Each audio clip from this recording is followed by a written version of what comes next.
एक समय था जब क्रिप्टो करेंसी को सिर्फ कुछ तकनीकी जानकारों तक ही सीमित माना जाता था, लेकिन आज भारत में इसकी कहानी पूरी तरीके से बदल चुकी है। डिजिटल रिवॉल्यूशन और बढ़ती अवेयरनेस के साथ अब लाखों लोग क्रिप्टो करेंसी को निवेश का एक नया और जबरदस्त ऑप्शन मान रहे हैं। भारत में क्रिप्टो करेंसी के फ्यूचर को लेकर अब तक जो अनसर्टेनिटी थी वो भी अब खत्म होती नजर आ रही है। ऐसे में इस मामले में एक बहुत बड़ा अपडेट सामने आया है, जिसका सीधा असर उन सभी निवेशकों पर पड़ेगा जिन्होंने विदेश में अपनी क्रिप्टो करेंसी होल्डिंग्स रखी हुई है। क्या है ये अपडेट, इस पर डिटेल में बात करते हैं। दरअसल भारत ने यह तय कर लिया है कि वो 1 अप्रैल 2027 से OECD यानी organisation for economic corporation and development के क्रिप्टो एसेट रिपोर्टिंग फ्रेमवर्क यानी CARF को लागू करेगा। इस कदम से विदेश में रखी आपकी क्रिप्टो करेंसी की होल्डिंग्स भी अब टैक्स के दायरे में आ जाएगी। भारत अगले साल मल्टीलैटरल कंपेटेंट अथॉरिटी एग्रीमेंट या कहे MCAA पर साइन कर सकता है, जो टैक्स डिटेल के ऑटोमेटिक एक्सचेंज के लिए एक ग्लोबल फ्रेमवर्क है।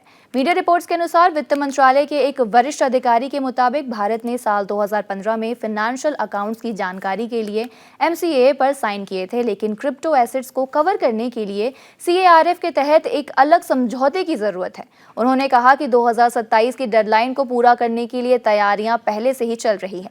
अधिकारी ने आगे कहा कि सूचना के ऑटोमेटिक एक्सचेंज के तहत CARF लागू होने के बाद भारतीय टैक्स अधिकारियों को फॉरेन एक्सचेंज और वॉलेट्स में इंडियन रेसिडेंट्स द्वारा रखी गई क्रिप्टो एसेट्स की डिटेल मिलना शुरू हो जाएगा। जैसे कि अगर कोई एक्सचेंज UAE में है तो वो डेटा UAE की टैक्स अथॉरिटी को रिपोर्ट करेगा, जो इसे भारत के साथ शेयर करेंगी।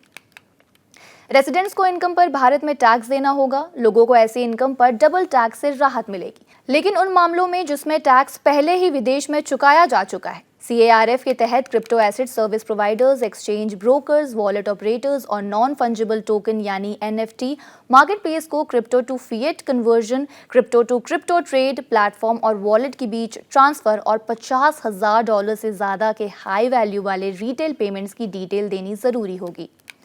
स्टेबल कॉइन, क्रिप्टो डेरिवेटिव्स और कुछ NFTs भी रिपोर्टिंग दायरे में ही आएंगे।